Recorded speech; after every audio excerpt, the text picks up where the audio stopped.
آج ہم matric class کا 25واں سبق شروع کریں گے۔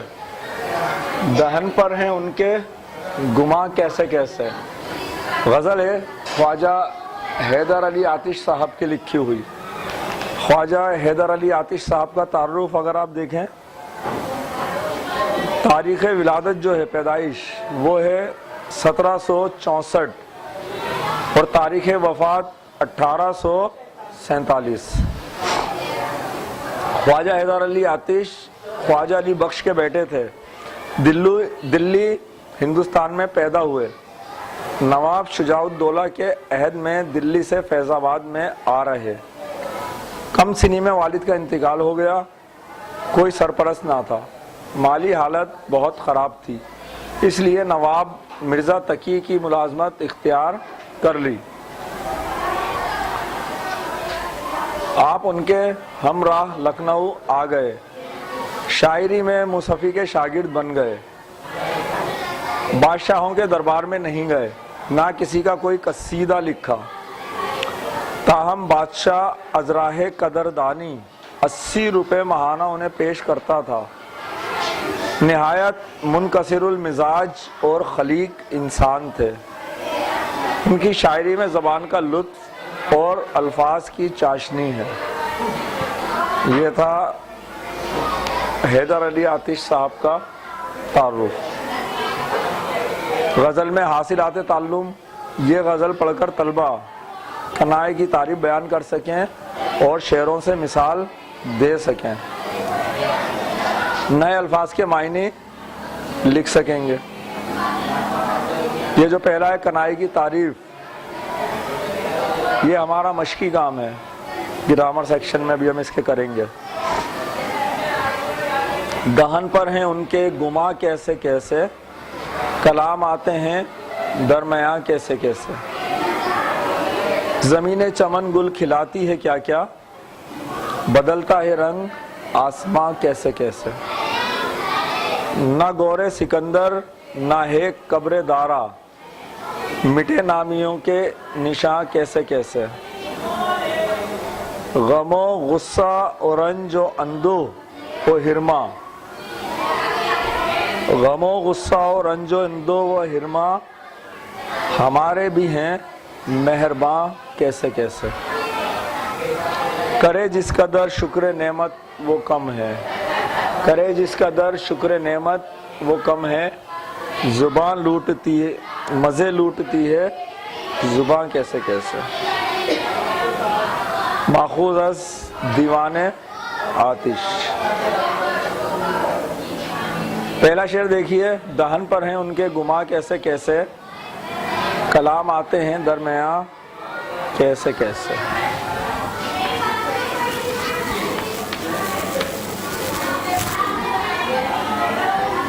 ایک آیا ہے گماں۔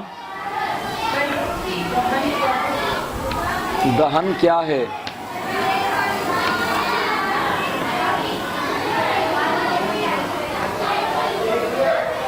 دہن آپ منہ کو بولتے ہو یا لبوں کو بولتے ہو؟ گماں تکبر، غرور، غلط فہمی کو بھی بولتے ہیں۔ یہاں تکبر اور غرور میں آ رہا ہے۔ دہن پر ہیں ان کے گماں کیسے کیسے، کلام آتے ہیں درمیاں کیسے کیسے۔ جب وہ ہم سے بات کرتے ہیں تو ان کا جو لہجہ ہوتا ہے، ان کا جو بات کرنے کا انداز ہوتا ہے، وہ انتہائی مغرور اور تکبر لیے ہوئے ہوتا ہے۔ کلام آتے ہیں درمیاں، اور وہ کیسی کیسی بڑائیاں مارتے ہیں، کیسی کیسی بڑی باتیں بول دیتے ہیں۔ زمینیں چمن گل کھلاتی ہے کیا کیا، بدلتا ہے رنگ آسماں کیسے کیسے۔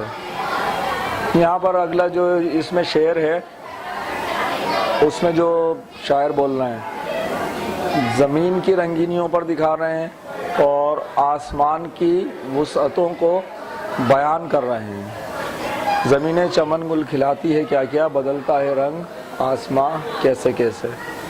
یہاں رنگ بدلنے سے مراد یہ جو دن اور رات صرف نہیں ہے، بلکہ جو آسمان کے نظارے ہیں، چاند، سورج، ستارے،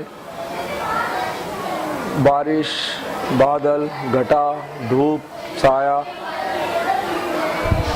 نہ گورے سکندر نہ ہے قبر دارا، مٹے نامیوں کے نشاں کیسے کیسے۔ گور بھی آپ قبر کو کہتے ہو اور قبر بھی قبر کو ہی کہتے ہو، لیکن یہاں جو کہہ رہا ہے قبر اور گور، وہ نام کے لیے آیا ہے، ہستیوں کے لیے۔ نہ تو سکندر باقی رہا ہے نہ ہی دارا باقی رہا ہے، مٹے نامیوں کے نشاں کیسے۔ اور دنیا میں کتنے بڑے بڑے لوگ آئے اور جی بیٹا جی، گور قبر کو کہتے ہیں۔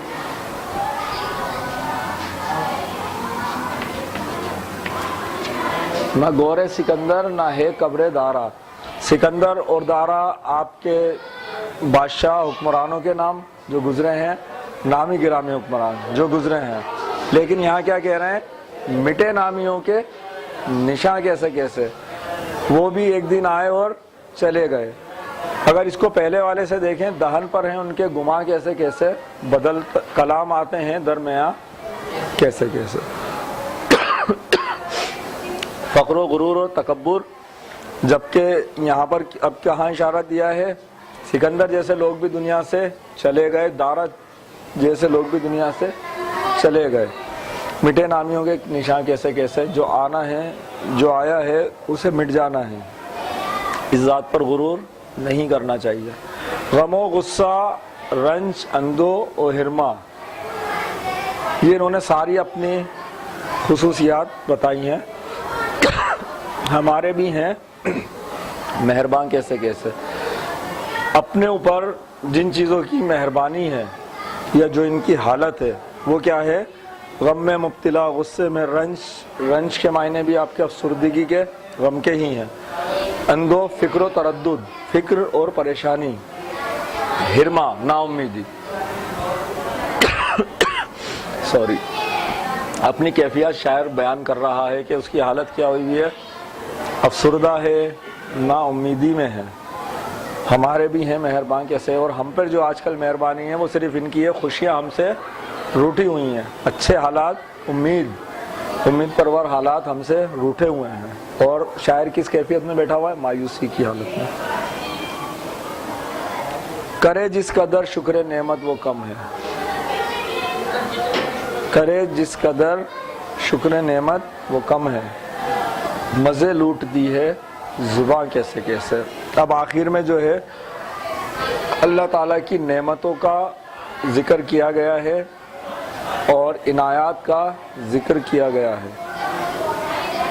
ویسے تو غزل میں ہر شعر اپنا الگ مفہوم رکھتا ہے اور پورا مفہوم ہوتا ہے، ضروری نہیں ہے مفہوم الگ ہی ہو، لیکن ہم اس شعر کو اگر دیکھیں تو وہ پورا مفہوم اپنے اندر رکھتا ہے۔ نظم میں تو اوپر سے پورا نظم چلتا ہے، نظم چل رہا ہوتا ہے، اسی کے تحت اس کو دیکھنا پڑتا ہے، جبکہ غزل میں ایسا نہیں ہے۔ اس کے باوجود اگر آپ اس شعر کو دیکھیں، اوپر والے میں شاعر نے ایک شکوہ کیا تھا کس چیز کا، کہ اس کے اوپر کس چیز کی مہربانی ہے، غم، غصہ، اندو، رنج، ملال، نا امیدی، اور اس کے بعد نیچے کیا کہہ رہا ہے، لیکن جس قدر بھی اللہ تعالیٰ کی نعمتوں کا شکر کرو وہ کم ہے، مزے لوٹتی ہے زبان۔ اس کے باوجود اللہ تعالیٰ کی جو عنایات ہیں وہ بے شمار ہیں، اسے گن نہیں سکتے۔ آپ کا سکون، آرام، آپ کے کھانے پینے میں بے شمار نعمتیں، ان سب کو کہاں لے کر جاؤ گے؟ مزے لوٹتی ہے زبان کیسے کیسے۔ اس میں کسی بچے کو کوئی بات سمجھ میں نہیں آئی ہو یا کوئی لفظ پوچھ لیجئے۔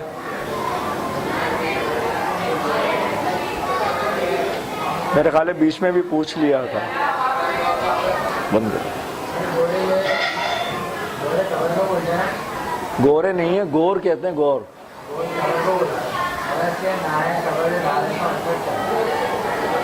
یہاں ذات سے مراد ہے یا قبر سے مراد نہیں ہے، نہ ہے گورے، نہ گورے سکندر، نہ ہے قبر دارا۔ گورکن قبر بنانے والا، ٹھیک ہے، کن کہتے ہیں بنانے والے کو، کن فیکون، اور اللہ تعالیٰ جس چیز کو کرنے کا فیصلہ کر لیتا اس سے بولتا ہے ہو جا تو وہ ہو جاتی ہے. کن بنانے والا وہ دراصل گور کن ہے, گور کند نہیں ہے. گور کن, کاف اور نون, کاف ڈنڈی والا, گور کن. نہ گورے سکندر نہ ہے قبر دارا. ویسے تو سکندر کی قبر بھی موجود ہے اور دارا کی بھی موجود ہے. اسی لیے یہاں پر میں نے آپ کو بتایا تھا کہ یہاں قبر سے مراد قبر نہیں ذات لی گئی ہے, کہ نہ سکندر کی ذات رہی دنیا میں نہ دارا کی ذات رہی دنیا میں, بلکہ وہ لوگ کیا ہوا دنیا سے آئے بھی اور چلے بھی گئے, باوجود اس کے کہ ایک بڑا نام کمایا. آپ نے ایک شعر اور سنا ہوگا, اجڑ گیا وہ باغ جس کے لاکھ مالی تھے, سکندر جب گیا دنیا سے دونوں ہاتھ خالی تھے. لوگوں کی امیری پہ بھی بولا جاتا ہے, جن لوگوں کو دولت پر بہت ناز ہوتا ہے, فخر و غرور کرتے ہیں, تکبر کرتے ہیں, تو انہیں بھی بولتے ہیں بھائی نہ کفن میں جیب ہے اور نہ الماری نہیں, نہ تو قبر میں جیب ہے اور نہ منکر نکیر رشوت لیتے ہیں. اس لیے آپ کا اپنے دولت پر زوم کرنا بیکار ہے, یعنی کہ دولت پہ اپنا غرور بیکار ہے. اعمال کرو منکر نکیر, یعنی کہ اللہ تعالیٰ کے دربار میں جاؤ گے تو اللہ تعالیٰ کے یہاں رشوت بھی نہیں چلے گی اور پیسہ تو لے کر بھی نہیں جا سکتے. اس لیے یہ تو یہیں رہ جائے گا. اس کے لیے اپنا ایمان خراب نہیں کرو. ایسے ہی سکندر اور دارا کو بولا گیا ہے, بڑی ہستیوں کے نام سے بولا گیا اور انسان کو دراصل اپنی موت کی طرف متوجہ کیا گیا ہے. نہ گورے سکندر نہ ہے قبر دارا, مٹے نامیوں کے نشان کیسے کیسے. اچھا کسی دن